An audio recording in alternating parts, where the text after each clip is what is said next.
The sales robots have taken over, and they're decimating deals left and right, destroying them right in their tracks. On the AI for Sales podcast, our mission is to empower everyday sellers to embrace AI superpowers to build new bridges and crush quota. Dr. Joel Abon said it best in the AI for Sales book. In sales, time kills deals. In AI for Sales, AI kills time. Join our hosts as we learn from the C-suite of the world's fastest growing companies about how you can leverage AI today to transform your sales revenue engine while being the best version of you. Welcome, everyone, to the AI for Sales podcast. And after more than 2 years of running this show with 150 guests, including one of the early founders of IBM Watson and so many more, today I'm super excited to be talking to Christopher Wright. Christopher is the pro-human founder of the Artificial Intelligence Trust Council. You're probably going to go, wait, if that's pro-human, then what does that mean? There's a group of people that are not pro-human. We're going to dig into that and we're going to have a lot of fun, but this is an important, compelling conversation. Artificial Intelligence Trust Council. We'll dig more into it. Christopher, welcome to the show. Thank you, Chad. Yeah, great to be on with you. It's one of the most timely issues facing humanity right now, this whole AI situation. Well, and with the, I guess you could say, ousting of the CEO of OpenAPI, the timeliness of everything that's going on, the decisions being made around AI are, it's just so cutting edge. I mean, I think you told me that, I've heard before that people have said, hey, this is bigger than the internet. And I believe it was you that said, no, this is bigger than electricity. Is that pretty much? I mean, it's I was at an alien UFO event at the Luxor Hotel this last weekend, and they had a group that went up to Area 51 and stuff, and the concept was like, oh, they're gonna search for alien life, and actually we basically have alien life occurring on Earth right now because you have a super intelligence that's coming with artificial intelligence. I mean, you have AGI, artificial general intelligence, which is the ability for the AI to act basically the same as a human being. A very capable human being, and there's some people that argue that's currently available. And so what we have is this, brilliant technology that is outsmarting us, and that's really it's a transformation in humanity where it's not just the rollout of a new iPhone or some sort of new cool technology. This is like, as human beings on Earth today. We're being outmatched currently, and so the idea is that that needs to resonate amongst people so that they can start to put AI in perspective. Like, hey, look, like you need to be pro-human. You need to be in support of humanity, and really cautious of the long-term impacts and things like that can come from this unbelievable technology. Wow. Yeah. It's a great, as optimistic as I am about AI, the one conversation that I've always had on almost every single call that I have is around the ethics of AI and who gets to play, quote unquote, God in the administration and the decision making around it. And it's a very, very big deal. So, hey, that's a preview of what we're going to talk about. I like to go rewind the tape a little bit, Chris, because you've had an interesting background. And usually I ask the first question is, what were you obsessed with when you were younger, to help connect the dots for our listeners? Yeah. No, I grew up out in the country. And I grew up, my dad was in the, Air Force, retired out of the Air Force after a long career. And my brother and I both were like super into military stuff. So yeah, we were obsessed with like, camouflage guns, like kind of running around outside in the woods and just being like normal kids, as kids were a long time ago, before they had cell phones and all the video games and stuff like that. And, so that and aviation. And so, I was always interested in, flying helicopters and so I went into the military after high school. And then and started. I was enlisted for a period of time as a combat engineer, but then ended up getting into attack aviation. So I was an Apache helicopter pilot. And so I did that for quite a while. And so definitely obsessed with flying and shooting. Yeah. Wow. Well, and I think that's what you said was one of the tipping points for you of the reason why you started this AITC Trust Council is around when a AI was able to make a decision on human life, right? On an attack decision. Tell us more about that. Yeah, so that's basically the deal. Is that having that attack aviation background and being on combat, being in Afghanistan and then seeing what that looks like as far as the decision about shooting or not shooting, and then learning about these AI systems. And what you have is these drone systems that are completely autonomous, meaning that artificial intelligence will run an entire network of AI drones, and these things can swarm and collect intelligence and maneuver and conduct, attack missions faster, smarter, much more capable than a human can. And so that's what's happening right now. A lot of people don't know this, but in 2021, there was a drone. It's called the Cargo 2 drone. It's made out of Turkey, but it was used to kill some folks autonomously in Libya. So the rebel forces there bought it and are basically employing this technology. And so the technology is unbelievable because you can link it to facial recognition. You can link it to just any type of image. So you could have a uniform, insignia, vehicles, or even geography. Basically, you can set up parameters, and what happens is that these AI-controlled drones are actually making the kill decision. So it's outside of the hands of a human, and so that's one of the big things I saw. I'm like, if this is happening, it's really just a scale issue. So the more the scale ramps up, the more we're going to start seeing this, and before you know it, the outdoors will become inhospitable, depending on where you're at. So, and I think that as human beings alive today, it's something that we can look at and say, hey, look, do we really want, this situation where we have algorithms taking human lives? And if somebody's, mad enough to want to kill somebody else, that, they should probably be, capable of doing it on their own, as a human. Versus outsourced.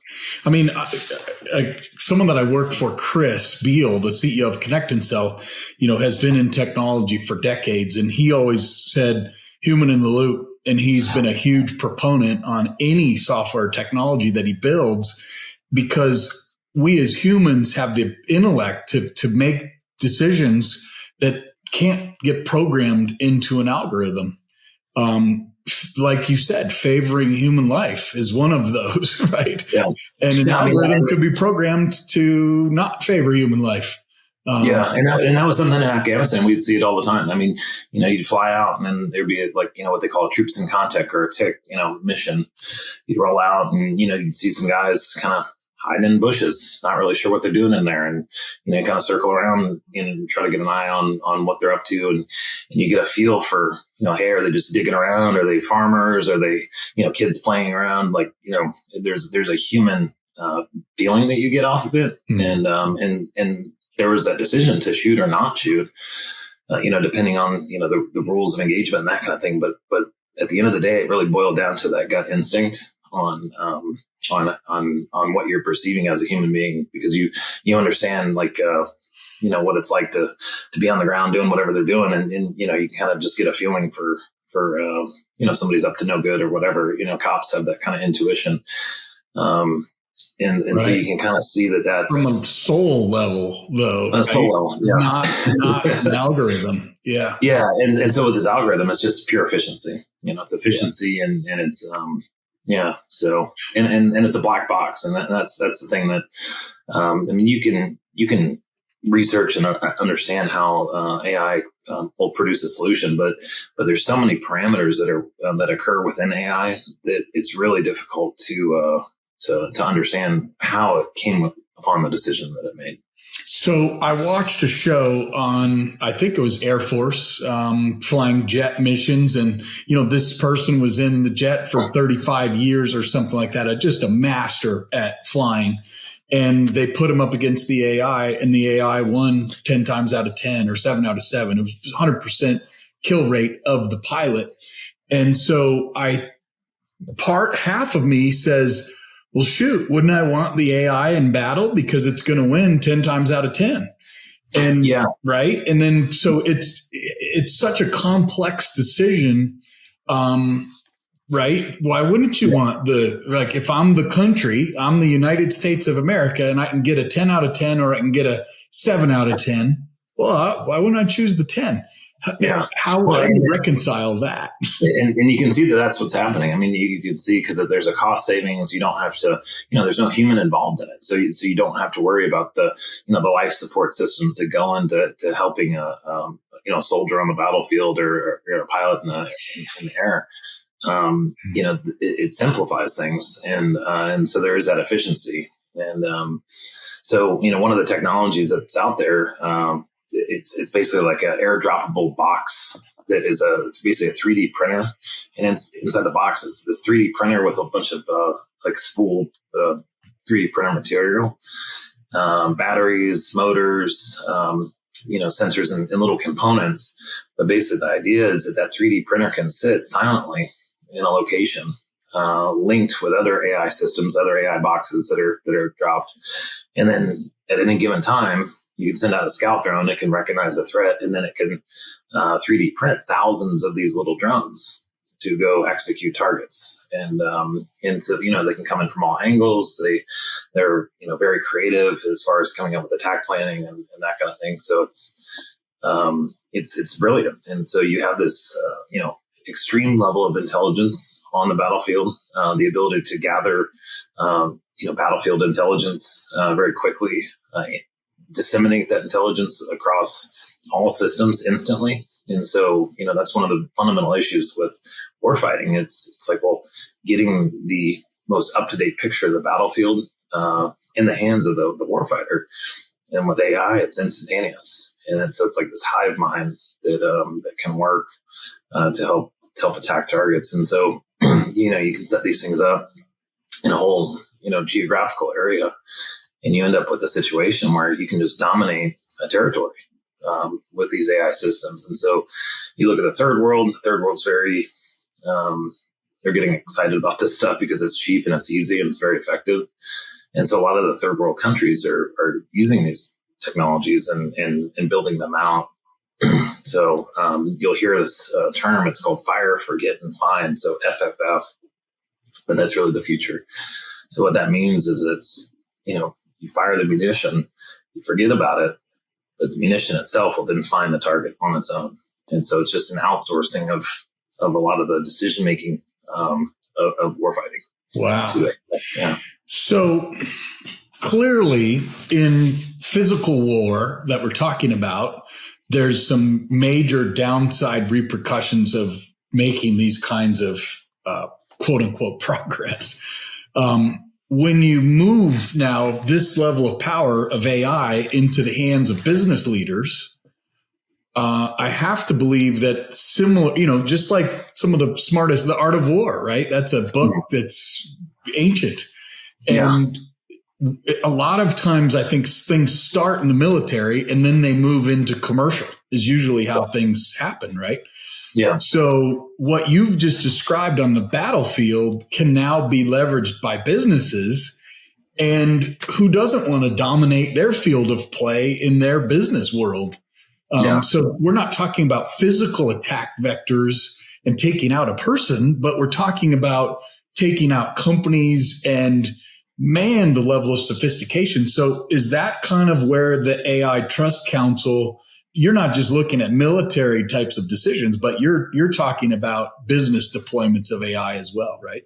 No, totally. Yeah. And obviously in business, profit is, what everybody's going after. And if there's a profit motive and, coupled with this really advanced technology, you end up with the it's just natural for things to progress into this new direction, and the rapid adoption of these AI systems, for almost every problem. And that's what I've been seeing. I've now been out in Vegas, and that was in Silicon Valley. Been kind of traveling around, has been in South Florida and talking to a lot of different people, and it's pretty much universal. Everybody's like, hey, how can I use these tools to, increase efficiency and ultimately increase profit? And so that's what you see when you see the rapid adoption of this stuff. And, but to what end? And so I think the ethics piece is really what's missing in the conversation. And the guardrails, right? I mean, it's just guardrails that we're saying. It's not put a pause on the technology forever. We need to have more regulation on it. I mean, otherwise, this isn't just a decision this is a decision that could end everything. Like, yeah, it's 100%. It could, that's what that open letter was all about. It's like, look, there's a recognition that there is this horse race unfolding. So the horse race really is this whole, rushing to, adopt faster than your competitor, and then, from a country perspective, we're developing fast AI systems faster than, other countries. And so you can call it the AI horse race, but it's like, well, who's looking out for the human race in this situation? And that's really what the open letter was about, was, putting a pause on AI systems, capping the level of sophistication of the compute power, establishing licensing for AI systems so that you can take it away, establishing government agencies to have oversight over these AI systems. Right now, if you look at our government, these guys are like in their 80s. They don't know what's going on in the belly of the beast. Yeah. Yeah. It's nuts. I mean, and we're relying on, these watchdogs to look after us. And, it's like, where is the, legal liability for harm that is caused by these AI systems? What about AI leaks? And that's one of the inevitables of AI that's coming, is that there will be some sort of, major mistake or major problem that comes from AI. And what we don't know today is basically how severe those problems are going to be. And so having some basic parameters, like you said, guardrails, even safety code written into the AI, some ability to track AI systems, and it's really just not established. And so it's so yeah. We put in Sarbanes-Oxley, a long time ago, and I think people thought at first, that's heavy, it's government regulation, and I think some of that was unwound over the years, or right-sized, I would say. But I remember at first when people rolled it out, it was like, wait, you're stopping progress. But in this case, hey, if we don't put regulations in place, the downside is, complete annihilation. I mean, seriously, that's a bad thing that can happen. Yeah, we're definitely in the realm of science fiction, and so I've worked with different engineers and developers and things like that, and there is a split, and so that split is highlighted. There was a conversation with Elon Musk and Larry Page. Larry Page is the was CEO of Alphabet, Google's parent organization. And in that conversation, Larry Page talks about being speciest, and how, he was accusing Elon Musk of being speciest. And so Elon Musk is like, well, what do you mean? We're all humans here. What's the deal with that? And that conversation reveals a huge amount about what is actually happening in Silicon Valley, in the tech industry, is that the leadership in tech they're not interested in safety. They're interested in advancing AI as quickly as possible. And for what reason, I'm not sure. But they're looking to adopt it as fast as possible before the population really wakes up and understands the risk. And, you could say there's a profit motive, there's a control motive, there's a bunch of different motives that could be behind that. But there's a tendency towards, rapid adoption, low regulation, and really this AI horse race. continuing. And so there's a small amount of people in that community that are saying like, hey, what about, the human impact on this? And so you can look at Sam Altman, getting taken out of his position at OpenAI. And that was one of the criticisms, is that he was not, following or putting humans at the forefront of the safety conversation with AI. It's all about excitement and trying to develop as fast as you possibly can before the competitor. But if humans are going to get wiped out, it's like, well, what good is this? And so I talked to different people about, if I was developing, like, let's say a chainsaw company, and 20% of the chainsaws had a 20% chance of killing the operator, I'd be like, okay, well, we're just not going to make the chainsaw until we can get this, just right, so it's safe. And that's the deal with AI. I mean, you have senior engineers that are saying, yeah, it has a 20% chance, sometimes more, sometimes less, but generally there's a chance that humanity as we know it doesn't exist because of how significant the technology is. And I can get into how that occurs, but and it's just a little bit of kind of analyzing the situation and with this technology and a super intelligence, what you're dealing with is a dynamic where you have humans being, the smartest thing on earth, and like insects being like, kind of small and dumb. And like, if you see an ant in your room, you'll just step on it and kill it. Well, that's a difference between like, really high intellect and a really low intellect. You're like, hey, I don't want this ant in here. I'll just kill it because it's not serving my interests. That dynamic is exactly the dynamic of humans and AI, but in the future, AI will be us and we will be the ant, meaning that our intellect is at IQ of 120, let's say, or whatever. That IQ level is not anywhere close to what the AI systems will be. So we're looking at IQ levels of 1,500 IQ. That was just talked about a couple days ago. In the future, they're talking about IQ of 1 billion. And if you have IQ of 1 billion, it's really the difference between an ant and a human as far as the level of intelligence. That's so well put.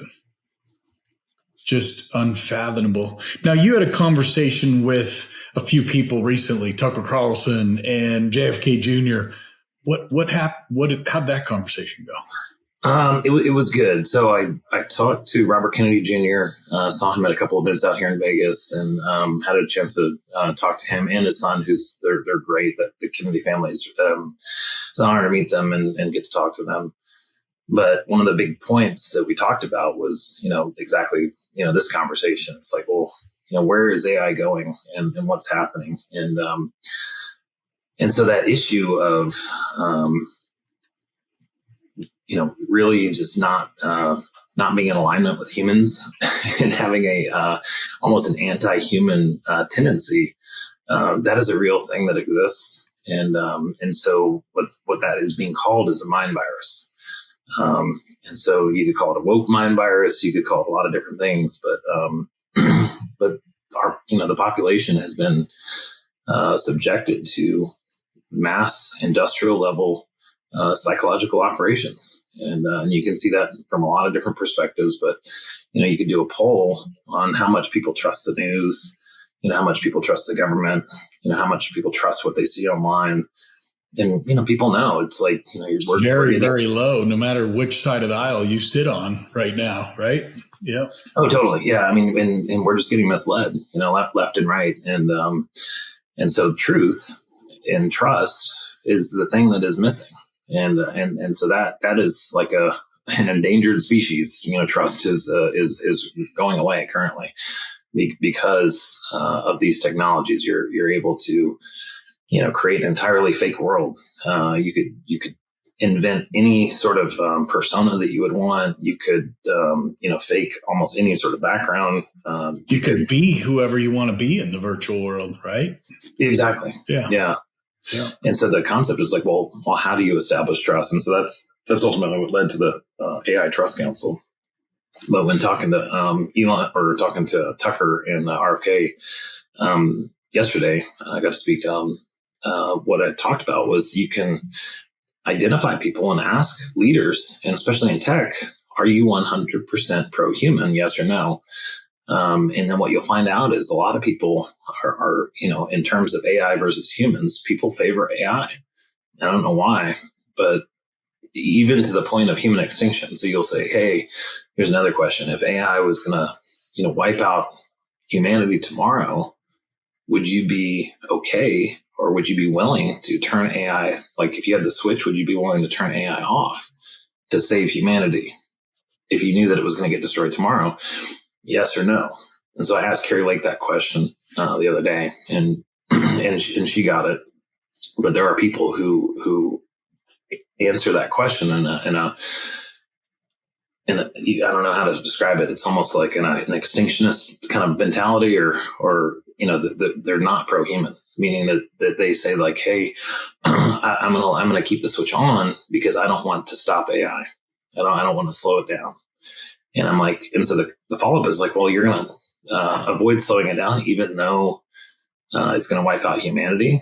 And what will come out of their mouth usually is, hey, humanity has, been bad to the earth, and we don't really need all these people anyway. And it's okay if people aren't here, humans die off. And then that sounds like, and you wouldn't even think that would be a real conversation. But what that gets into is that speciation conversation, that Elon Musk, Larry Page conversation, where you have this group that is very dedicated towards AI, and they want it to continue and develop without restriction to the point of human extinction. And I have questioned engineers about this and different people in the AI space.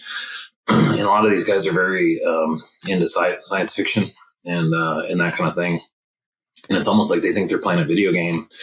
And by having these AI systems almost take the place of human consciousness. And so they look at the merging of our consciousness digitally with the AI. And then what they're looking at is this blending of consciousness where, our human bodies aren't really necessary anymore. And I've heard this multiple times, but they want to like merge with the stars, whatever that means. And so it's almost like we have a geek problem that's happening because they're kind of lost in the science fiction world where they're really kind of getting super excited about the potential of this stuff, and to the point where they're willing to sacrifice humanity.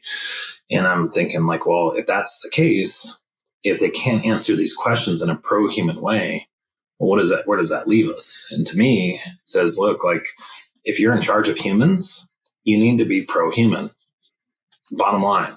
And so, if you're developing AI systems, you're, political leader, you're in charge of things that have to do with human safety.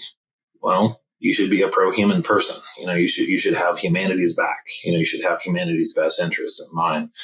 And that's what you see. And so it sounds like going into an election cycle, the AI Trust Council should come up with the pledge that all future presidents need to sign around AI, right? That I'll take the AI Trust Council pledge. And there's probably a list of 10 things that say, I'm pro-human, number 1. Number 2, right? Have you built a pledge yet? Do you have that documented? No, we probably should. We should probably do that.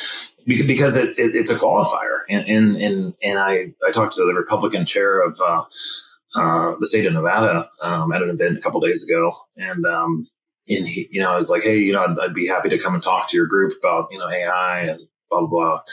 And he was like, oh, we're not into technology. We're more into politics, and, so if you want to come talk about politics, that's fine. I'm like, dude, AI is like the biggest thing. It's like the most transformational thing that is going to affect politics. It's like the number one political item of our lifetimes. And even I remember the persuadables. We're talking big data back in 2016 when they went after the middle market of people who were persuadable, and then they showed ads that would influence people. And the technology has only progressed since 2016. So I can only imagine, like you said, the mind virus is a real thing. And yeah, I mean, and we've seen it with family members, it kind of coincides with some of the COVID, stuff, some of the vaccine stuff, where it's like, it's kind of like there's just no getting through. And honestly, there have been, there still are hardcore, industrial level psychological operations being played out, in the news, on media and stuff like that. And so, one thing I've noticed is that some of the people that are kind of more in that camp spend a lot more time on their phones and watching social media and also regular TV. Mm-hmm. So I don't know if that has something to do with it. And so, getting some people who are experts in psychological operations to dig in on this. But that's Elon Musk put this out on the Joe Rogan podcast last week. Was that we have a mind virus issue. And it's weird. It's strange, but it's something that people should know about because it's affecting our safety. We can't have people who are in charge of, significant things that affect human safety. We can't have them operating in a leadership position if they're not in support of humanity, if they're not willing to protect humanity. And so protection of humans should be number one. And so that's one of the issues with AI, and you can look at the Bill Gates Foundation. He's an advocate for decreasing the world population. That goes kind of hand in hand with the mind virus, and one of those that concept is basically that AI. This is kind of a secret that really people aren't talking about, but AI provides life extension. And so there's a protein called the A2M protein that's out there right now. There are a bunch of other developments in the space of anti-aging are happening. And then AI, you can apply AI science, to, cell structure and protein and molecular structures to figure out how to live to 150, 200 years old, 250 years old, probably at some point. Yeah. So, and the whole concept is that, this gets into the World Economics Forum vision of the future, so it's a stratified, healthcare system where, you'd have let's say a gold plan, silver, bronze, and then no plan. And then what they're, want to do is they want to tie it to your social credit score. And so you have a central bank digital currency social credit score with a CBDC or a AI control grid over the city, wherever you're at. You have a basic digital track and trace of everything you do. And to the point you can even get into 7G technology where you can have, mental interface, like wireless, brain to device interface. Sure. And that is not pro-human. It's like we're getting into the realm of just really weird, and the solution is hey, well, we've got 8 billion people. If we have this life extension technology available, then how then this is the World Economic Forum Davos crew, this kind of stuff they talk about, but what they're looking at is just, hey, well, we can't have 8 billion people reproducing and then living forever. And so they're looking at it well, we just need to kill people off. And that's a strategy that they have. And I think the analogy that you used was good, was now that we've unveiled the man behind the curtain in The Wizard of Oz, what are we going to do about it? So let's tee that question up, right? Business people, humans who are pro-human and not pro-AI, and you can be pro-AI and pro-human at the same time. I think it's not one or the other.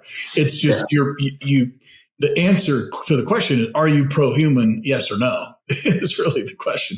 Yeah. Yeah. And that's something you can ask people. Are you 100% pro-human? Yes or no? So how can businesses get on board with the AI Trust Council, and what does that look like, or everyday people or politicians or anybody?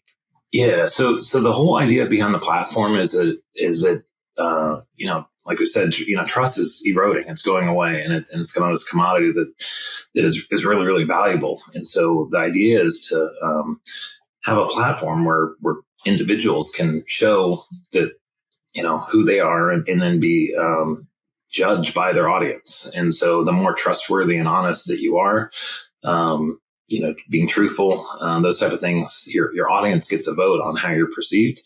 And so the higher you rank within your audience, the higher you, your metadata will ultimately, that you can charge for. So one of the ideas behind the Trust Council is that you can use it to kind of be like a farmer for your metadata. It's a Web3 platform, so that the individual user owns their metadata. It's not like the current business model where Facebook hides pretty much everything they're doing, and then just is like a vacuum cleaner of all your information.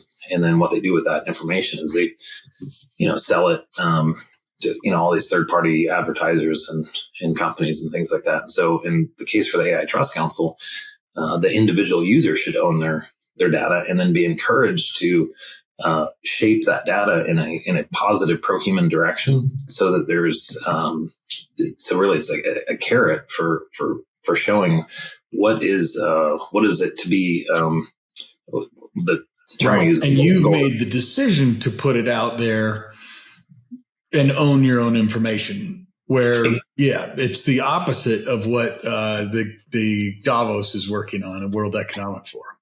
Basically. Yeah, exactly. Yeah. So we use the golden rule. So it's treat other people the way you want to be treated. And so if you're perceived as treating other people the way that you would like to be treated, then you rise up. And so the higher you rise up in the rankings, the more, advertising dollars you can get for your metadata. And, so and the second part of it is we have filtering software where we filter, real from fake, or AI generated from human generated. And the way that looks is, you can filter text, photos, or videos, and it'll give you a score to determine, how much AI was used in the creation of that media. And so that's critical. As these AI systems get smarter and smarter, it's getting really, really difficult to tell what is real and fake, especially with like the, a lot of the face swapping stuff. And I mean, we've all seen the videos of, political leaders, whatever, kind of doing stuff and saying stuff. It's hilarious. But the thing is, from a, propaganda perspective, or from a, just a manipulation perspective, I mean, you can have something that's completely fake. But if it's, it's like our operating system, our brain is not capable of really kind of distinguishing that. Like if you see, Joe Biden doing something ridiculous, like over and over and over, and it might be fake. If you see it from a bunch of different angles, that's one of the principles of early propaganda, was that you use 8 different sources of information to feed into one person. And basically it's perceived as being all separate. And it doesn't matter if it's a lie or not, the person still believes it because they picked it up from all these different sources. And so it works basically the same way with AI. Yeah. And so, I think in Russia, they had this thing where they showed for $400, you can, have this entire disinformation campaign, so it's super cheap, and you can completely sway the opinions of the population. And so the AI Trust Council, the concept is like, well, if you're highly trusted, and it's a crowdsourced opinion on your audience, you can ultimately get a stratification of who is trusted and who's not. Yeah, I'd love to see that just watching a news show, or finally, I noticed on Google the other day when I was watching the quote unquote news, it says news and opinion. And I was like, I posted that on my Facebook, and I was like, finally, they're calling it what it is, news and opinion. Right. So much is just opinion. And, when somebody said, hey, the media is one of the biggest enemies of the state. And yeah, because it's being used in such a way that it's weaponized. So I think this is a really interesting solution. Wow. Fascinating conversation.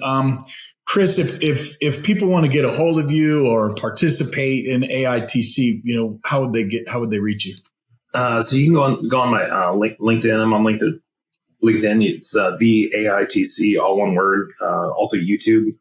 If you go to theaitc.com, you can get information. But if you do all one word on YouTube, the AITC, we've got some videos there, and it kind of explains how the system works, and also some interviews, some podcasts, and things like that.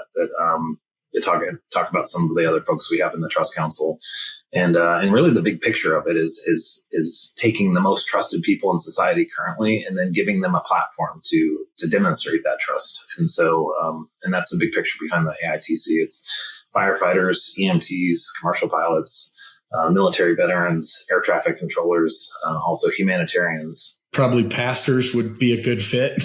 Yeah, right. Yeah, exactly. People who they would probably fall into the humanitarian group. Yeah. And that's a pretty broad group. And but the whole idea is that you want to get people who are highly trusted and pro-human, people who care about other human beings and want to see the best for people, and avoid this safety issue that we have currently with AI.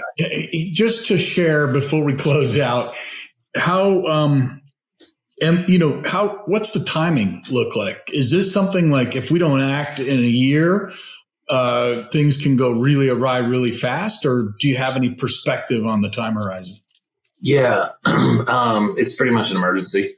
Like we have to move now, and that's you can Mo Gadot, he's a chief business officer for Google Moonshot Division, and he just listened to some of the stuff he's putting out. Elon Musk, he's another good voice, but pretty much they're like, yeah, it's beyond emergency. They'd say don't have children because it's so insane. Yeah, I mean, and I'm like, okay, here's a technology that's coming out, but then you have the people that are making it saying don't have kids because this technology is so nuts. I'm like, it's time for a serious conversation about this. And it's time for us to kind of come together as humans and be like, look, we want fun. We want good. First of all, like the Wizard of Oz, it's the end of the movie. You see the dude pulling the strings behind the curtain. And it's like, no, we're not afraid of you, bro. We see what you're doing. And that's what we're in right now. We're in the movie, and we're towards the end, and we're seeing the man behind the curtain. Yeah. So and I'm like, we have a pathway towards an amazing future, especially with AI here now. So it's like we can use the tools that we have and have an amazing future of abundance and happiness and good. And solve a lot of really big problems. Totally. In the 100%, world. Yeah. Hunger, cancer, so many amazing things. Yeah. If it's done right. Well, I strongly encourage you, Chris, to get with the presidential campaigns and make that somebody in the crowd should be there and say, have you signed the AITC pledge? Yes or no? So it's just, we've got to force the hand on that, I think. Yeah. So something people can do is, if you're in an audience and there's somebody up on a stage, say, are you 100% pro-human? Yes or no? Or would you turn AI off if it's going to destroy humanity tomorrow? Would you personally turn it off? And if they can't answer and they're like him and haw, then it's like, well, we don't, Yeah. It's common sense. That out. Amazing. Yeah. Well, Chris, really a pleasure to have you on today. Thanks so much for sharing deep understanding. I think a lot of people have heard some of this, but not in the way we've talked about it. So thanks for sharing everything today. Yeah. Awesome. All right, everyone. Yeah, awesome to be on with you. AI for Sales podcast. We'll catch you next time. Hey, you made it this far in your AI for Sales journey. Want to augment your sales growth? First, leave us a review and then visit www.scalex.ai to claim your free strategy session today.